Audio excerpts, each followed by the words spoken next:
It's Edward Roski, and I'm asking good questions. It's been a wild couple of days at the market, so let's dive into why did SpaceX buy Cursor for $60 billion? Cursor is a coding tool. It's a vibe coding tool. It lets programmers use it to write software with either an AI watching over their shoulder or them watching over the AI's shoulder. Basically speeds up by factors of 10 to 100 how much coding a lot of programmers can do. SpaceX builds rockets. So a rocket company bought a typing assistant, and that's not the only odd thing.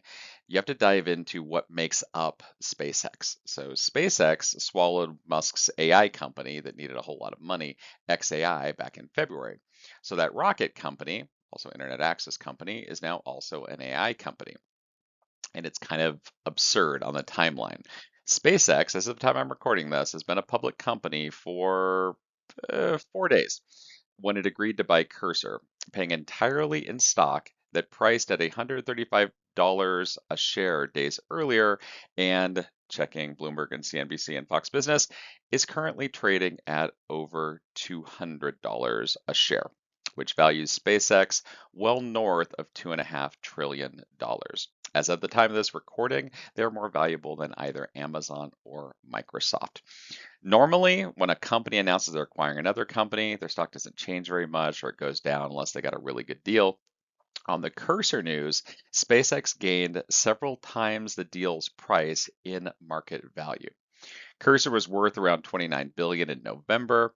7 months later, Musk valued it at 60, which is a number that only makes sense if he's buying something other than the software itself. So the company brings in maybe 2 to 3 billion a year, and it's never turned a profit. So what the heck is Musk actually buying, and why did the markets like this so much? So Cursor made its name running other companies' AI. For the hard problems, it often handed the work to Anthropic's Claude or OpenAI's models, which are Musk's two biggest rivals. Let's include Bezos on the rocket side, but really it's Claude and OpenAI. At one point, Cursor was something like 40% of Anthropic's revenue. And then Cursor spent the last year building its own model, which it calls Composer, so it could stop depending on its rivals to actually get the real coding done. It was really kind of nothing but a front end to the AI LLM sitting behind the scenes. By early 2026, most of the work ran in-house. So what Musk actually bought was a company that had already chosen to cut Claude loose, plus a million developers who mostly haven't noticed yet that they're now using Composer instead of Claude. And that's the real prize.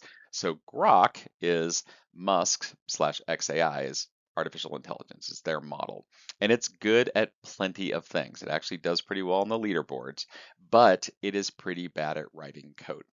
It can explain a rocket engine, it just can't refactor and optimize the code for a rocket engine. And code is the number one thing that developers do all day.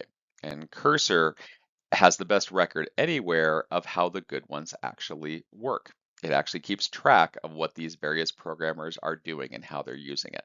So now you point those developers at Grok, then you could learn from every one of them how they code. And then Grok gets better at the one thing that it's worse at. So the risk actually sits with the developers themselves. They came to Cursor for Claude in the first place. They didn't really even come for Composer, but now imagine they're swapping in Grok before it's generally better. What if they then walk and they walk straight over to Anthropic and they use Claude Code, or they flip over to OpenAI and use Codex, and those are the rivals that Musk wants to beat. I personally use Claude Code. It runs the vast majority of my life. Well, if you suddenly switch my model out, unless you switch it out for something better, I personally would probably rebel. So, will a million programmers stay once the AI under the hood becomes Grok? Only time will tell. If you found this quick and helpful, please subscribe. But until next time, keep asking good questions.